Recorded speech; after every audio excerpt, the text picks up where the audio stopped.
You ever wonder why they gave you those massive frozen yogurt cups? Well, that's why. Because it's that principle of space. And if they give you this big old cup, what you're going to want to do subconsciously is fill that space up. The millennial generation is as follows.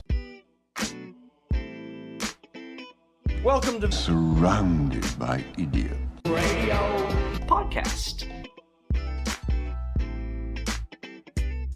Helping to improve your life at least 1% every single day. This is the Surrounded by Idiots radio podcast. Hey, it's Tony Dufresne, PhD. Really glad to be back with you. Hope things have been well over the past week. This week's topic is something that is just fascinating to me and something that I deal with every single day, whether I know it or not. And it has to do with the reasons why you buy stuff you weren't planning on buying. And this comes down to basic psychology. It comes down to marketing psychology, something that's been around forever, something that we've all dealt with over time, whether we know it or not. And all of this came about. The reason why I want to talk about this today is because I'm dealing with this right now. And it's something that, as an online marketer or somebody that has a product, I have to figure out a way to best package and sell my own stuff. And in going through that, I've learned a lot over the past couple of years, especially when in regards to sales funnels. I don't know if you know that or what that is, but that's when you go online and they do a webinar or you see a Facebook ad and you click on it and it's a free PDF and then you read through it and then at the end it says, hey, we have a bigger program. And then you can kind of go into the bigger program. It's sort of a tease into something, into the core product or products that somebody has to offer. So that's what I'm doing. I mean, I'm setting up all the stuff and the counseling and the therapy stuff and the coaching that I've done over the years. I have taken what I've learned in terms of what works for people and what doesn't work, and I'm creating an online course or an online program so everybody can just have it at their own disposal, and then I can reach more people because that's what I'd like to do, and then have more free time to do other stuff and to create more product and etc. as it goes on. So in the process of doing that, I'm working on a thing called sales funnels, and the sales funnels thing is what I just talked about. And that I have a bit of an issue with because I'm always somebody that likes to be as transparent as I possibly can be. And I don't like messing with people's minds because the more you know about psychology, the more you go through it, the more you realize you can really mess with people like all the time. There's so many little different tricks and subconscious little nuances that you can do to get into their brains without them even knowing it.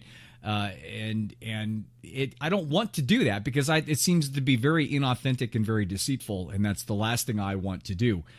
However, and as we'll go through this, I think it'll become more clear in terms of it's like anything. It's like, again, I'll use the gun metaphor because a gun can be used for good things and a gun can be used for terrible things.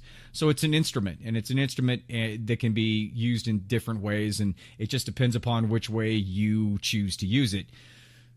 So all that being said, I'm still going through the sales funnel, and I'm going to use it. I'm going to use the sales funnel thing, and you'll see me using the sales funnel thing. And I'm not going to lie to you. I'm not going to say I'm not using it, but hopefully by the end of this little talk today, and maybe I'm going to bring more stuff up about this, that you'll be able to see it, and then you'll be able to make a conscious decision based upon if it adds value to your life. And this is not just for my program. This is for anything that you happen to be coming up against.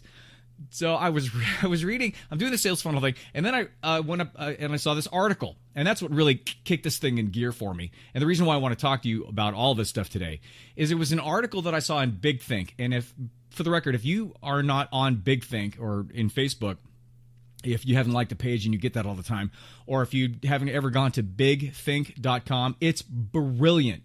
Little nuggets, amazingly powerful content.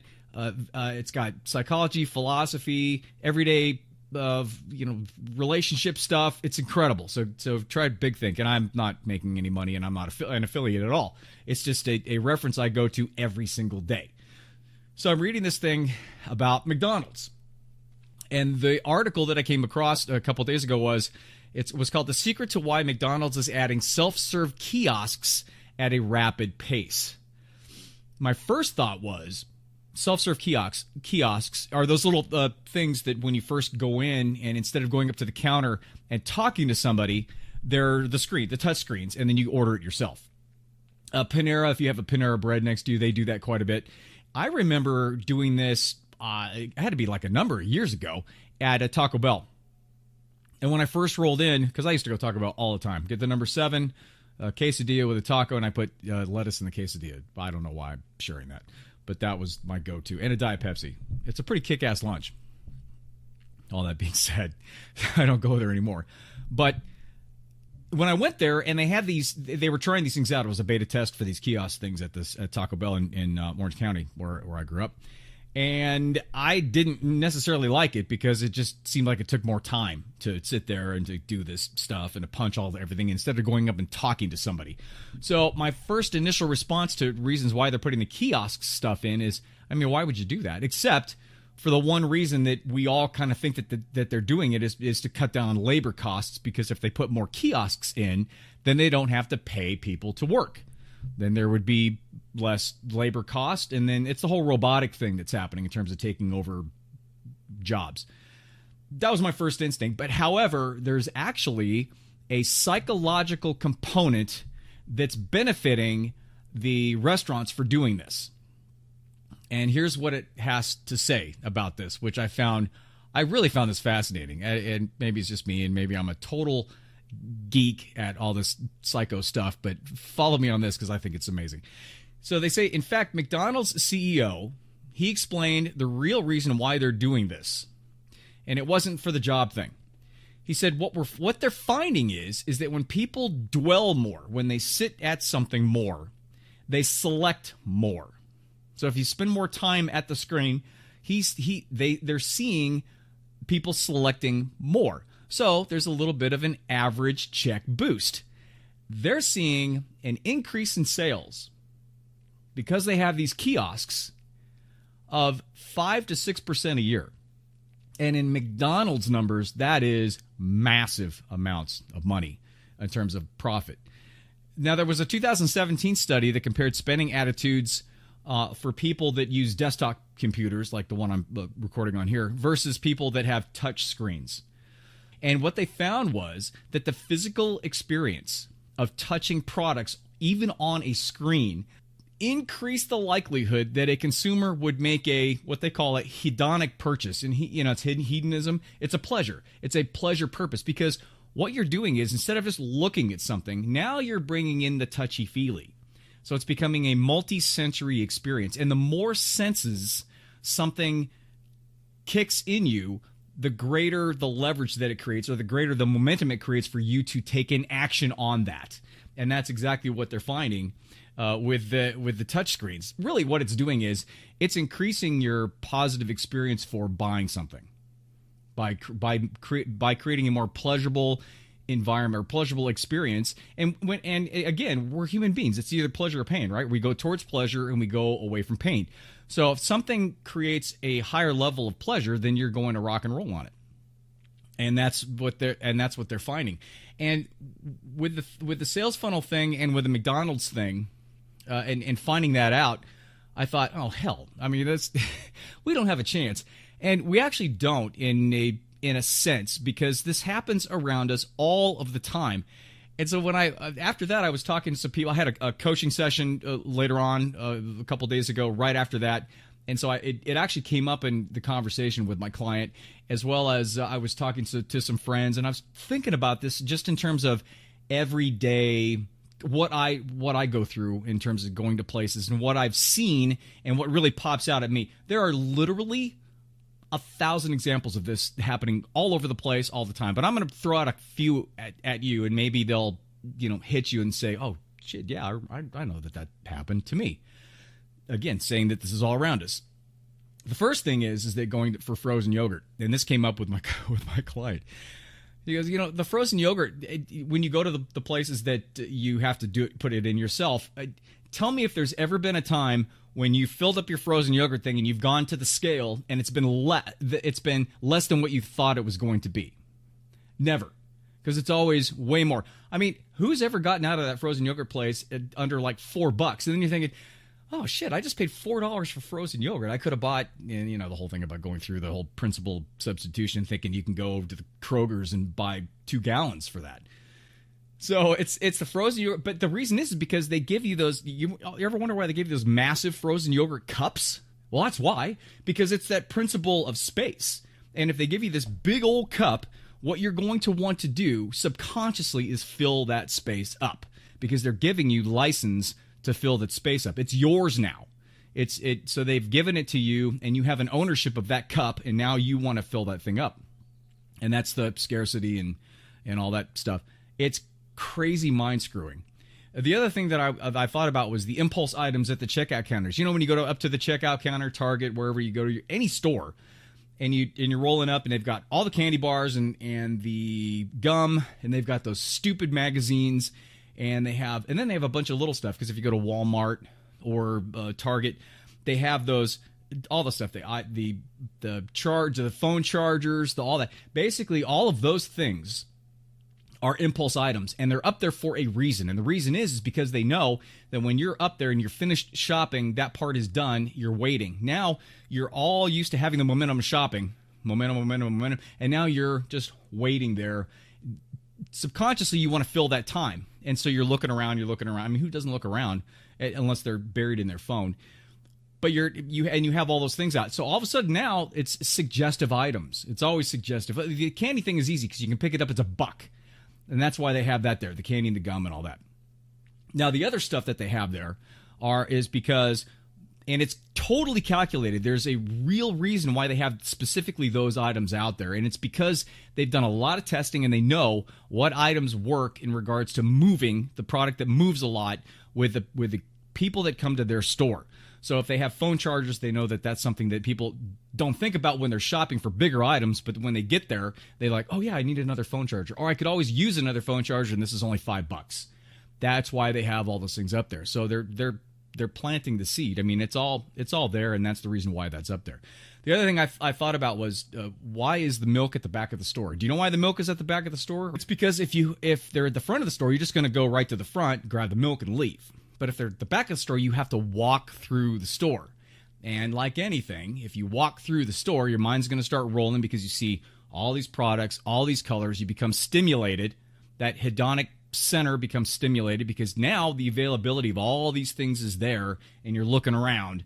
And unless you got your blinders on and you just want to go back there and get the milk and bail because you got to get home, more than likely, you're going to end up maybe getting something else along the way, be it in the aisles or even at the counter with the impulse stuff, because they're trying to get you at any possible case. Because to be honest with you, supermarkets run on a super, super thin margin. And I'm not going to get way into this because this is a business talk, but the margin is how much they make versus how much they spend. So that, to spend money on the electricity and all the products and stuff that they have, it's a lot of money to run a supermarket, like a lot. So they make only a really, really tiny amount on the things that they sell. And if you think about it, the fruits and vegetables that get thrown away, most of them get thrown away, but that's why they have the prices on them that they do instead of being, 2 cents a piece. Because they won't sell everything. So they run on a very, very razor thin margin, and so they make a lot of money on the impulse stuff, and they make more money when they put the milk in the back of the store, and that's why they do it. Then I was talking to my client, she said, and she's in the beauty business, and we were talking about this exact same situation. She said, every time I go to Ulta, when I wait in line in Ulta, they have this, it's like a longer line, and they have all of these like end caps, where end cap is at the end of the aisle where they have displays, or they have specific displays where you have to pass them up as you get to the front of the line. And I thought, well, I'm not familiar with Ulta. I mean, I've been in there a couple times, but kicking and screaming pretty much, and I didn't pay any attention because it's not something there's nothing in there for me, basically. But I think this is the same situation as maybe in an Old Navy or a Marshall's or something like that, where now they have the lines where they have the line that they're longer, and they're queued, and so what I mean, where they kind of go down, you kind of go around, and in those lines now it's like going through a store. It's like a display aisle on both ways, and they have all different little knick-knacky stuff. And I was thinking like Marshalls or TJ Maxx, where when you go through that stuff, they have this random European candy or chocolate stuff, And the only thing that comes to my mind is, oh, who the hell buys this in this line, and is it any good? Because it seems like it's been there since like 1987. That's just me thinking. But anyway, that's the reason why they have those lines. It's the same exact reason, because you're sitting there and now you got a bunch of little stuff and you're thinking, oh yeah, I might need that. And that's the reason why. There's also the limited time offer. Limited time offer is something that actually is, from a psychological thing, it's called the concept of scarcity. And when you do a limited time offer, it means that obviously you have a short amount of time and you have to make a quick decision. When you're forced into making a quick decision, you'll do it more on an impulse level than you will a cognitive or a thinking level, because you don't get time to process out why I should and why I shouldn't. And that's why people offer limited time. It's a scarcity thing. It's like the more rare it is, the more valuable it is. And that's why a lot of people do limited time stuff. Or when you go to Amazon, it says 3 left in stock, buy now, that type of thing. That's kind of also the scarcity aspect of it. The last thing I thought of just off the top of my head was the buy one, get one free, or the buy one, get one half off. What a scam that is. First of all, I don't know if you know, clothes are marked up like 400% in terms of their markup. So if you're, if something's $1, it costs 25 cents to make. Just as a number. So it's already insane how much money that they're making on clothes. And this buy one, get one free thing, they're just trying to move product. Got to be honest with you. Oh, the last thing I want to say, I was thinking about it right when I just started recording the show. Costco. If you're a Costco member, here's a quick little tip for Costco. There are 2 things to look for on the tag at Costco. There's a star on the tag, or the price tag. If there's this little star, an asterisk on the price tag, it means that they're not going to restock that item. So Costco changes stuff all the time, and sometimes they'll have stuff in there, and sometimes they won't. And you think, well, where the hell's my protein powder?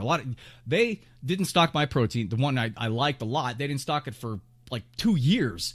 And I'm thinking, why the hell would this? But that's kind of how it works. They don't tell you, obviously. So the way to find out, if you see an asterisk on a price tag, that means they're not going to restock the thing, so at least it gives you a heads up ahead of time. The other thing is if you see at a price ending in 97, if the price ends in $9.97, $129.97, it means that's a sale item, and that's on sale.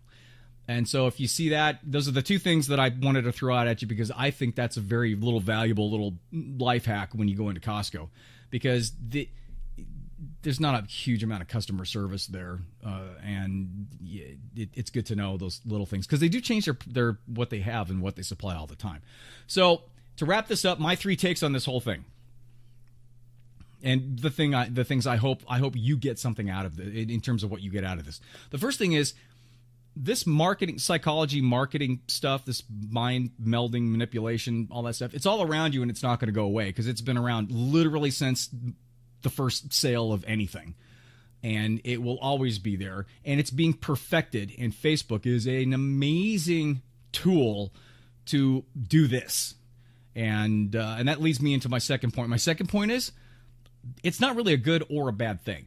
I mean, there are good things to it, and there are bad things to it. I think a bad thing to it is manipulating somebody to the point where they're buying something that's going to take them off their path or off their track, or doesn't add value. They may think that it adds value because you've convinced them that it adds value, but it's more for you as the marketer than it is for them as the buyer, because it should be, in theory, all of this should be a win-win. It should be, I have a product, I have content of value, and I want to get it into your hands because I know that you can have value. It will create more value in your life at the level that you're paying for it, or more. It should give you like 10 times the value of what you should pay for it, really. I mean, that's my personal opinion. So that's why it's not a good or bad thing, because I think it can be a good thing, and that's the way I'm going to create it, as you will see with my sales funnel stuff. I'm working on my online course right now, and I'm going to market it that way. I'm going to use this stuff. I'm going to use the sales funnel stuff. You're going to see it. But the thing is that even you coming into it and seeing what I'm doing and how I'm setting things up, you're going to know that I'm doing all that. But if you still see the value in it, if it's still something that you know for a fact that if you take it and it's going to work for you, then it's not a bad thing. Because basically what I'm doing is I'm just presenting it in the best possible light, and you can choose yes or no on that. And again, for me, when I do that, in order to balance out the good and the bad part, I'm going to offer a money-back guarantee on it. So if somebody doesn't like it within 30 days, or it's not providing the value that they thought it was going to be in their own life, and sometimes that just happens. Sometimes you think that things are going to work, and it just doesn't jive. It's like buying a self-help book, and that you think, oh, this thing's going to change my life, and you get halfway through it, or you even finish it, and you say, just really didn't ring true to me, or it just didn't hit me. I didn't feel it. And then, so that's what I'm going to do. I'm going to do the money-back guarantee. So that's how I'm going to reconcile it. So it's not a good or a bad thing. It just is. This marketing, psychology marketing stuff. The third thing I would like for you to take away from it is the reason why I'm doing the show.